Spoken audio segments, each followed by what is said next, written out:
Well, do you know what it's like to pay credit card bills, right? You're paying the interest.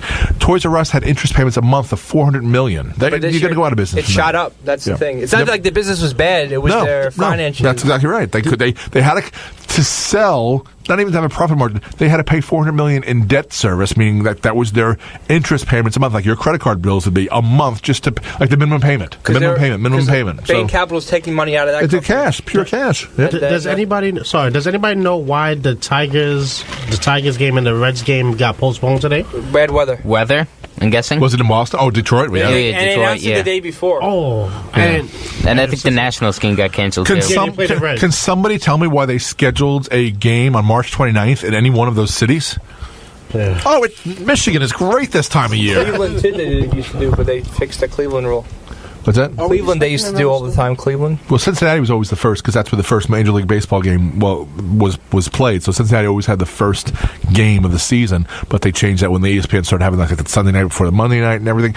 But why don't they? And I know because the answer they've given, and it's stupid. The answer they've given is that it hurts the Southern teams because they play home games early in the season with smaller crowds instead of and it helps the Northern teams. So we have to make it even that there's some games in the North and games in the South.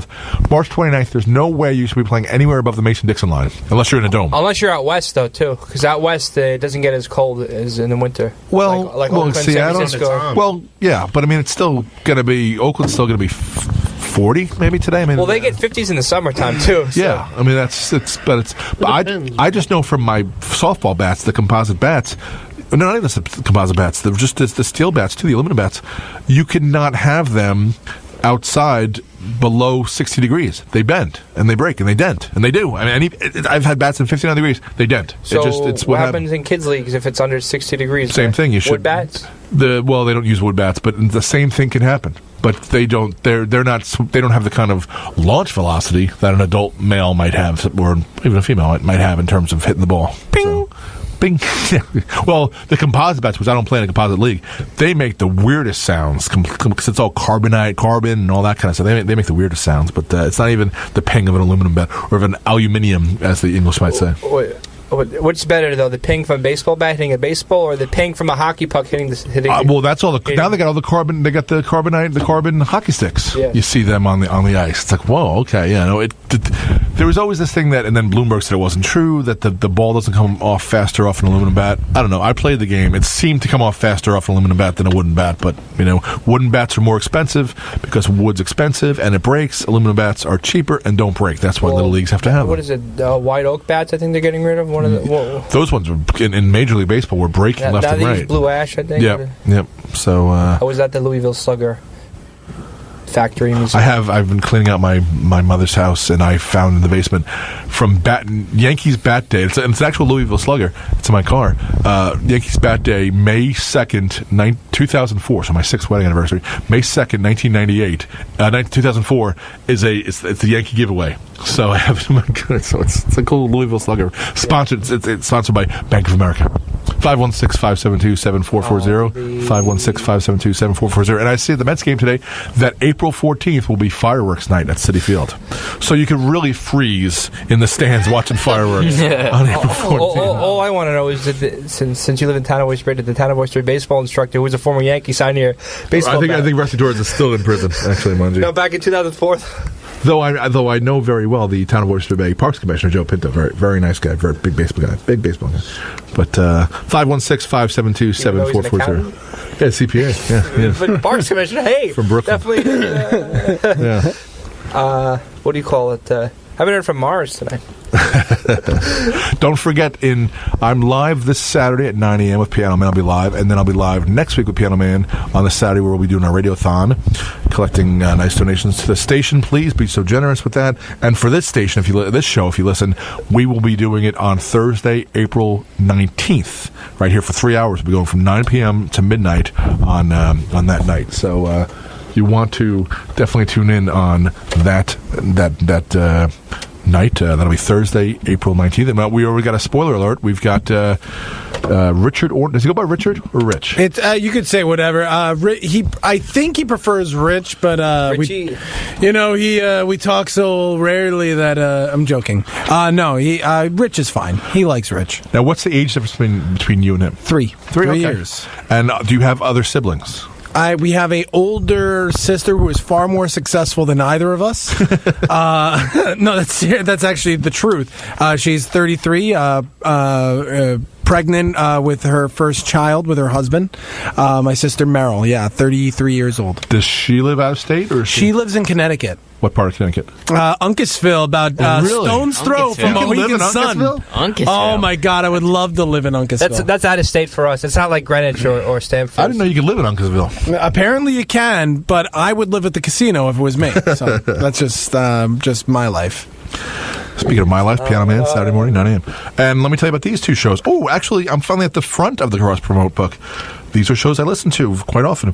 American Hit Radio, Wednesdays and Fridays, 5 p.m. The show that unravels the music of today while recalling the music of our past. Join host and author Tom Ryan and his wife Heidi as they discuss music issues of the past and present. This interactive show features trivia, opinions, and many special guests, resulting in a fun and informative hour of music and talk. That's Tom and Heidi, American Hit Radio, Wednesdays and Fridays at 5 p.m. Very good people they are. Speaking of good people, Beatles songs.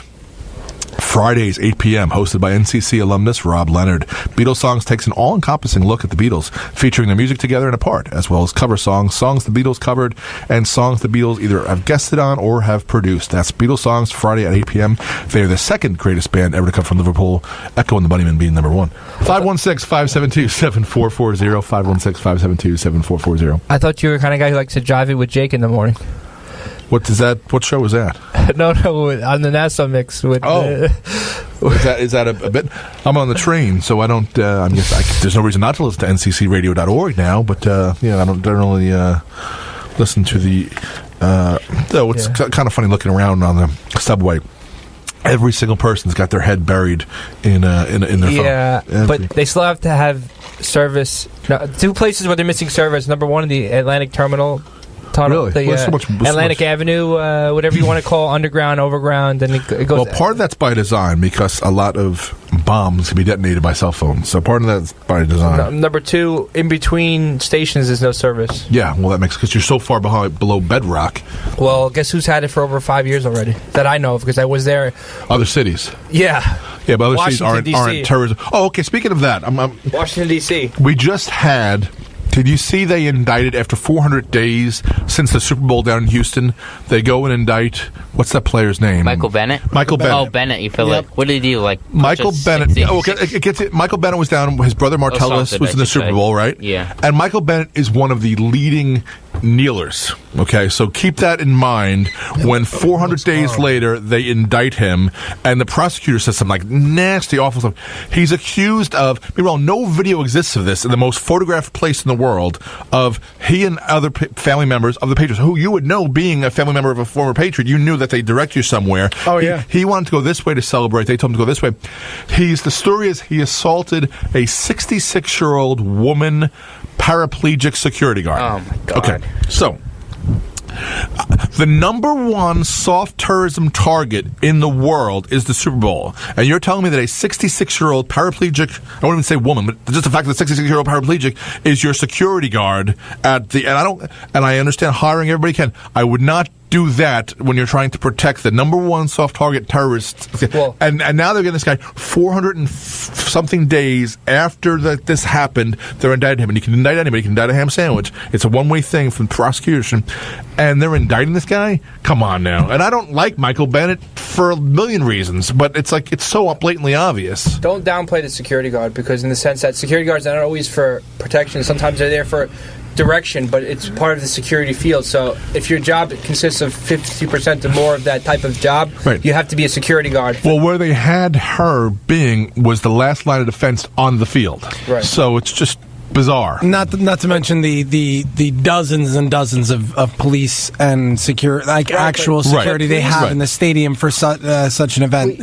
My question would be, first of all, why was this so lately reported? Yeah. That's number 1. Number 2, in his case, why would you attack a 66-year-old of which person no video exists? and look, I get it. Way through. But if you're indicted, obviously something exists. No, and to be indicted, a grand jury gets impaneled, and in Texas, that they meet every 2 weeks for 3 months. That's the way it works in Texas, and it's just one side. It's the prosecution. It's the one guy who just says this happened. Do we have true bill? Do we have a chance to bring this to court? Is there enough there? And that's all it is. I hope this isn't true. Right. Because, look, I think he's... and he just signed with the Patriots, right? No, he signed with the Eagles. Oh, the Eagles. I'm sorry, the Eagles, yeah. He's right. Look, I hope that he's that this isn't true. I hope this isn't true. I hope. Look, he's not. This is not the first time he's been in this in any kind of trouble. But he's look. I want to see the end result of this before I even make a comment on it. It's just one of those things where it's like, you know what? If he did this, he's an absolute idiot. If he didn't, and there's no video on it, why is anybody involved in it? Why are we getting to an indictment? Yep. It's over what do you call it? I'm looking for a word. He said, she said. Yeah, exactly. Yep. There's a word for that. 400 days later. I mean, that's the point. It's like 400 days later. Well, that's the problem with a lot of the you know, and look, I don't want to sound controversial when I say this. A lot of the people who come forward about assault charges way too late. Right, no, they've been trying to do this since day one. I mean, this has been a thing for 400 days. They were trying to get in the day after the Super Bowl. Oh, okay, yeah, good. They just couldn't get a grand jury. No. Okay, in that case, you know what? Good. Yeah. Good. It wasn't one of those like last minute, like, oh, this happened to me a year ago kind of things. No, it was they've been trying to do something since that day. Okay, then forget that statement. I absolutely don't. And they just grand jury shopped. So. Well, I hope it's not true because this is a guy who's done enough. Right, enough. And he's with the Eagles now. So, all right, let's tell you Riley's coming up next, and let me start the closing music right now. All right, Cameron Monagora. All right, Yankees, great win today. Let's get some more in 2018. Dick Gornberger. I think that I think it's a great entrance for Giancarlo Stanton, but I want to see some more. Keep in mind, this is a guy who's a lifetime 270-ish batter, so I want to see a little bit more out of him before we get too excited. Tristan, I think that the Yankees had a very good win today, and I'm very proud of them. Tristan saying that. Of all people. Mark Tchaikovsky. 3 things I want to say. End of an era. Plainview Bowl is closing down. You know, big bowling alley in Plainview. That's sports related. Come on. Number 2, what was that? 2 weeks ago with the food Cosmos going to Mitchell Field. Number 3, happy Passover and Easter to everybody. Right. I had a Cosmo I'll be back today. in 2 weeks. Island Rangers next week. That's right. Happy Easter, happy Passover.